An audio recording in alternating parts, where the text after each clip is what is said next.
Now, the Gemara is going to borrow from Rabbi Chama this principle called Kli Umnaso Biyad. So later on, the Gemara is going to ask, in what context did Rabbi Chama make this statement of Kli Umnaso Biyad? So all we're going to see here on the top of Chavdal Nov Beis is Hachanami. In the case of these Chamorim, right, these donkey drivers who are transporting their merchandise, and one testifies for the benefit of his friend that his tefillah is on a great, quality level, is bekli umnaso biyad. We're going to borrow from Rabbi Chama that phrase, that concept of kli umnaso biyad. Now, kli umnaso biyad, as we said earlier, means that he brings with him all the kalim, all those utensils that are necessary to clinch a sale. For example, you've seen it in the old style, stands. They have a scale with like two weights, and that's how they weigh the schora and determine the price that the buyer will pay. Have you ever seen it? I still have a picture of it in my mind. I mean, today, I don't know if you'll see it, but so the mocher will bring along clay umnas. He's got his scale so that he could measure out and weigh the object that he wants, the merchandise that he wants to sell. So what's the significance of kli umnaso biyado? It means that he wants an immediate sale, as opposed to a case of latznia. Latznia means he's transporting merchandise from one place to the other, not to sell the merchandise, but rather to store it in storage houses.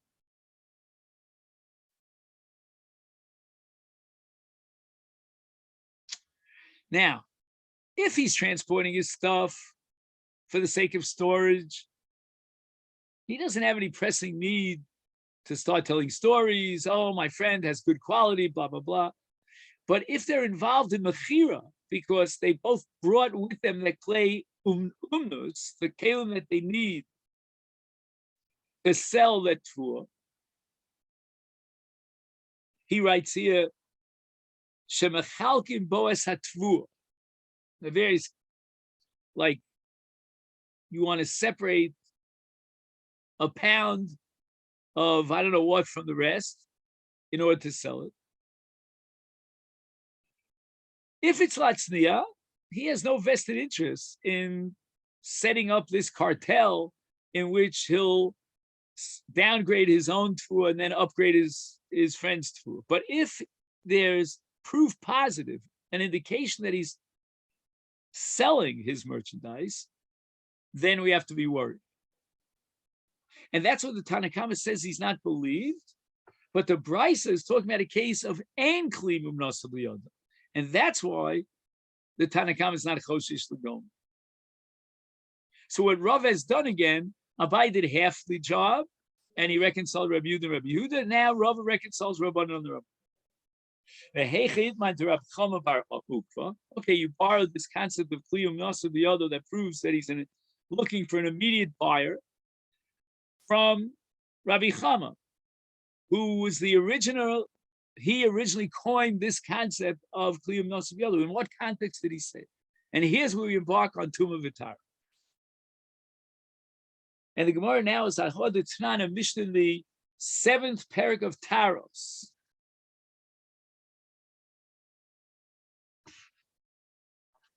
So this is a big shot at introducing Taros into Daf Yomi. Because Taros is not part of Daf Yomi officially. So we have to try to sneak it in. All right. HaKador. Kador is a professional manufacturer of pottery. And this Kador is a chaver. A chaver is someone who's believed on Tumah V'Tara to testify that this is taught. And all his kederos as a chaver are bechezkas tara, which is very important for people who want to eat bitara. He niach kederosa v'yard lishtos mayim min hayor. He temporarily left his pottery, his pots, in order to get water to drink from the yaor, and no one's watching his pots.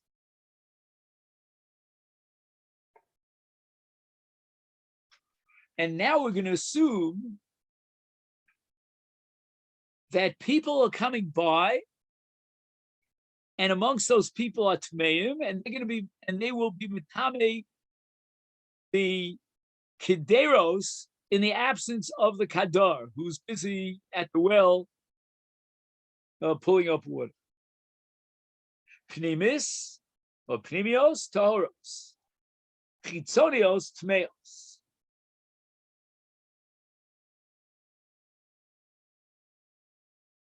He says the following: the kederos are set up on what's called a ma'avar rab. Now, there are some kederos that are on the other side, and there's some on the side of the ma'avar drachim. Those that are on the side of the ma'avar drachim, are tmeos. Those are called the chitzonios, the outer ones, because we're afraid that maybe somebody tome was no gay. The pnimios, on the other hand, well, the ovrei harabim are not going to go back to the pnimios and say, "Oh, let's be mitame," that which is. So Gemara asks, "V'atanya, elu v'elu tmeos." We just said the chitzonios are tmeos, but not the pnimios.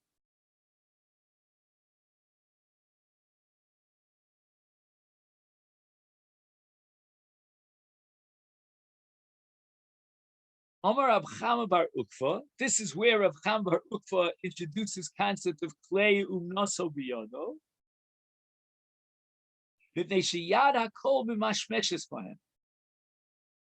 If a man lays out his kederos and he brought whatever he needs, all the utensils that he needs to sell his merchandise,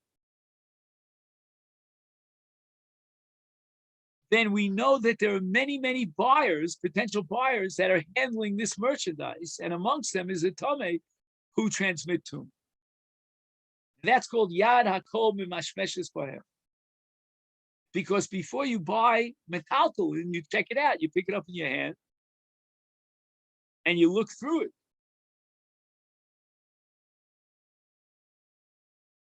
So Gemara asks about Tanya, Elu Velu Tahoros, Rav Chama bar Ab, Mar Ukva b'She'ein Kli Umnoso Biyom. He's not interested in selling. No one is going to come along and start handling his kederos and being matam. So Gemara says, "V'lohadisnan pnimios tahoros v'chitzonios tmeos." Now the Gemara has a mimonaf. This middle of the road shita doesn't seem to fit neither here nor there. If it was kliyum nosu biyado, eich mishkachesle, right? It was kliyum nosu biyado, and all his kederos should be tmeos. And if it ain't kli mechira biyado, then all his kelim should be tahoros. And the Gemara answers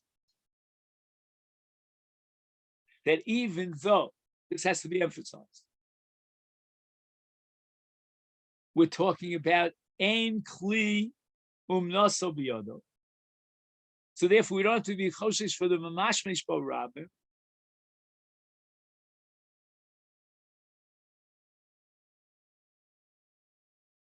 But nevertheless, we have to worry about chichuch. And it works like this. What's the difference between kederos pnimios and kederos chitzonios?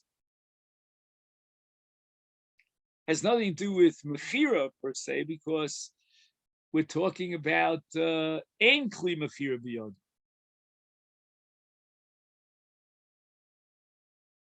And he says here, chifufe, desmicha l'shusarabim umishum chifufe. Those kalim that were left right at the borderline to the public thoroughfare is they are chifufe.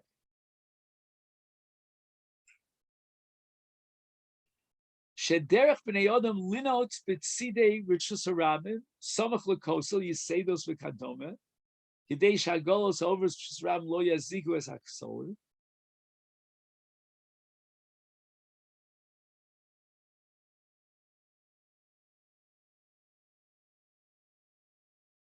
They are over him sham. Listen to this word, mischachachim bahem.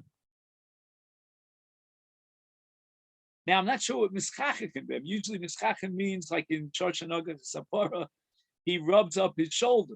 But here, I think it means that his begadim sort of blow in the wind a little bit, and they may cover the avira kli, and we have a principle called Big Deyama Oretz Tmein. So that's as far as the keros hachitzonios hamunachos samuch l'shus harabim over mishom.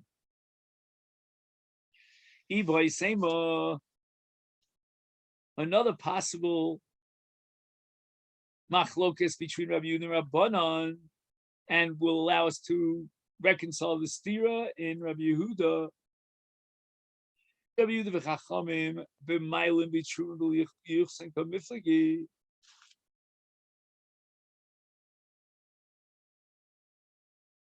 What happens when a person presents himself as a Kohen and we give him truma? Is that proof positive that he's a Kohen miyuchas? That there's no psul bizarro and he's not a mamzer? There was no admixture of an akum over there. So that's the issue of whether Mailam Mitruma Liyuchsan or Ein Mailam Mitruma Liyuchsan. Rabbi Yehuda holds Mailam Mitruma Liyuchsan.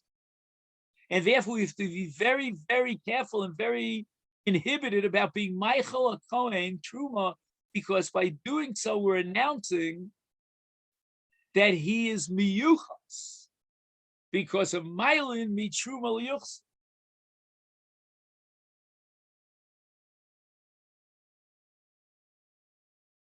So it means Rabbi Yehuda has nothing to do with Chayshina L'Gomu. The reason why he asks it is because if we allow the Truma, they'll be Malim L'Yuchsin. And although Truma is Yisurim and 1 aid is enough, when it comes to Yuchsin, we need 2 aid.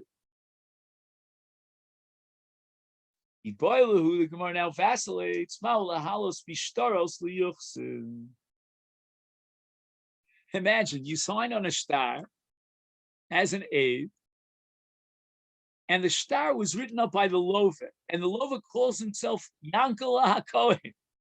So when you attach your signatures to the star, are you testifying that Yankala is really a Kohen? If you're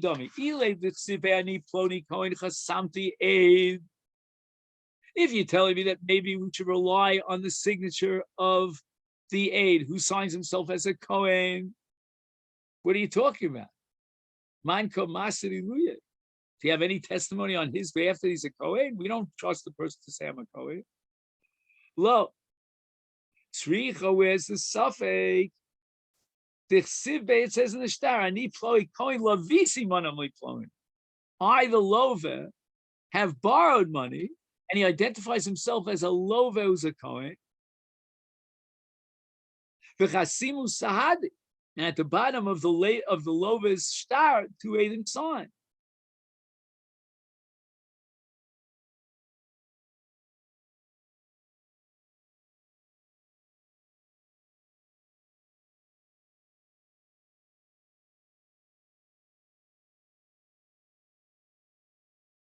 The Eidim are not testifying about the Gavra that he's a Kohen. They have to make sure that every single word on the star is emes, is truth. And if they attach their signatures, they're testifying to the Lova Ani, Ploni, HaKohen, Lavisi, so and such amount of money. Gemara says that this is machlok between Rav Huna, Rav Chisda, Chad Omer Malin. We take from Shtaros and Mal to Yuchsa, Chad Omer Ein Malin. Ipoilu Mal Lahalos Minasias Kapayim Yuchsa. If we saw someone be Nosias Kapov, can we establish him as a Kohen? And we can marry him off as a Kohen kosher. Tiboy Leman. According to which opinion in the following machlokes of whether Mila B'Truma or Ein Mila B'Truma Yuchsin are we going to? First, we're going to ask according to Yomi who says Milin Mitruma Yuchsin, and then we're going to ask according to Yomi who says Ein Mila. Tiboy Leman Yomi Milin Hani Mila B'Truma. Truma is a very severe Easter, and if they allowed him to eat Truma in the Beis HaGoren, that's proof positive he's a Kohen. Animili Truma Diavon Misa. Avol Nesias Kapayim. What would he have violated if he was not a Kohen? The Iser Eselo. A Zar who is Noses Kapov violates an Iser Esei. Ko Sevarchu. Sevarchu means you, Kohenin, Velo Zarin. There's no Chiyuv Misa. It's not like Truma. And the maximum could be is an Iser Aseh. And exactly what the stats with Iser Aseh is, that's a Shas Sugya.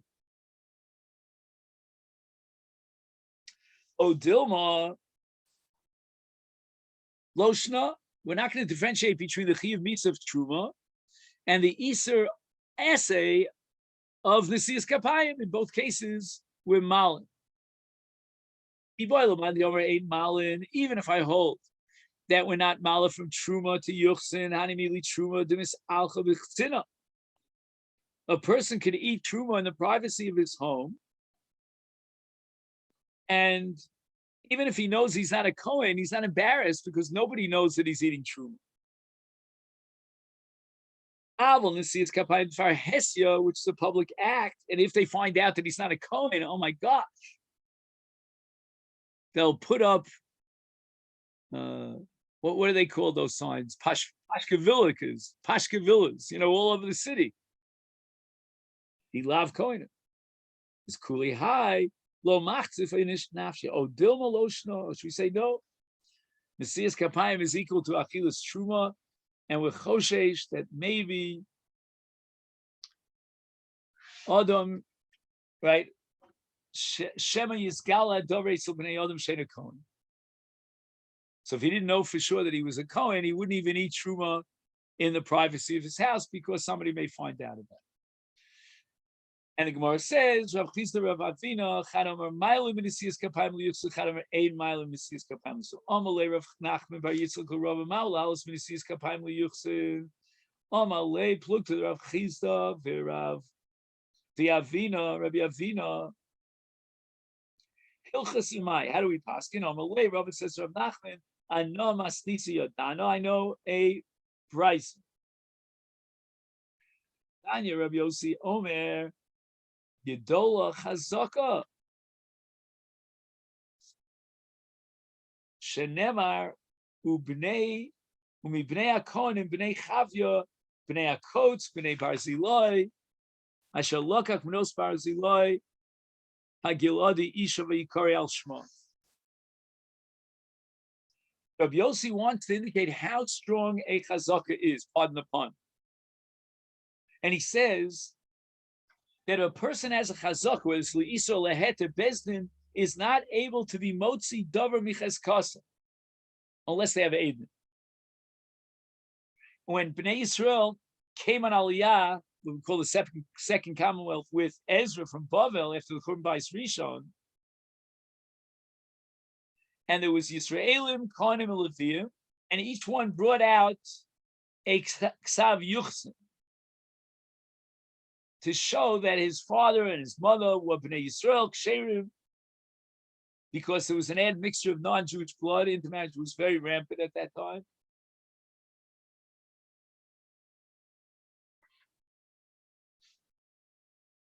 And not only that, if a Kohen marries a Goya, the child of that marriage is a challah.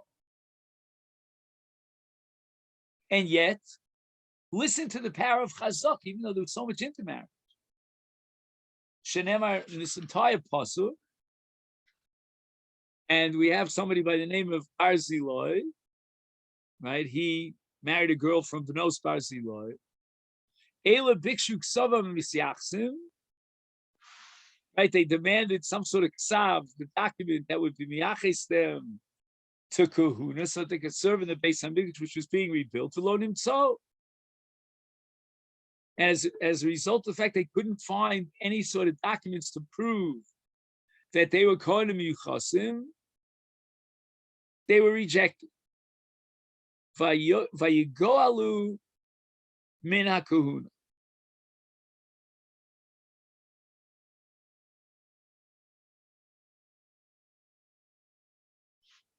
So in the absence of a document,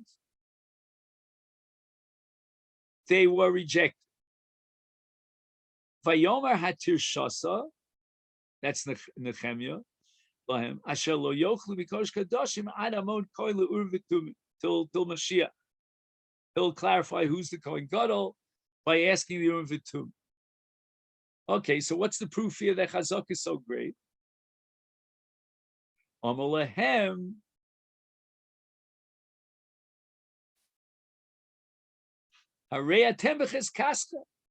As far as you're eating truma or from Kodesh Kodashim, you know what? You have a chazaka. Whatever you ate in the past, that's going to prove. What did you eat before you came on Aliyah from Bava? Because you ate truma. Is afkan because Yagvul. But Kodesh Kodashim, Kodesh Mizbech, you would not be allowed to eat.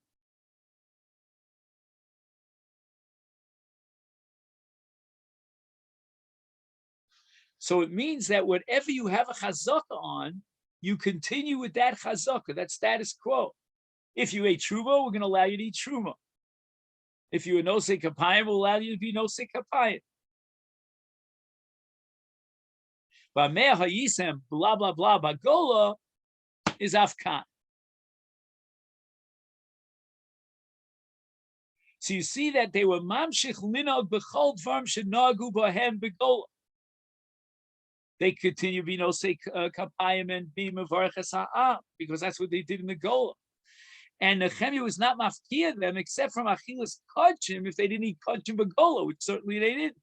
But these halkadak the malam and siyas kapayim liyuchsin, ani gave it the parsi yadayu osi laskidu. You're telling me that they cannot serve in the Beis Hamikdash and eat kodshim, but you're going to allow them to eat truma or to be nosei kapayim.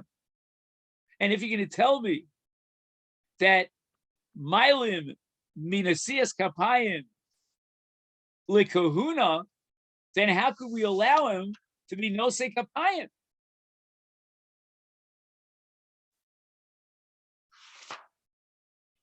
More answers Shani Hocha Duriach as Kasayu. Okay, I see. I didn't realize what time it is, so we'll have to stop here. But we're almost finished with the daf. I'll just make a note.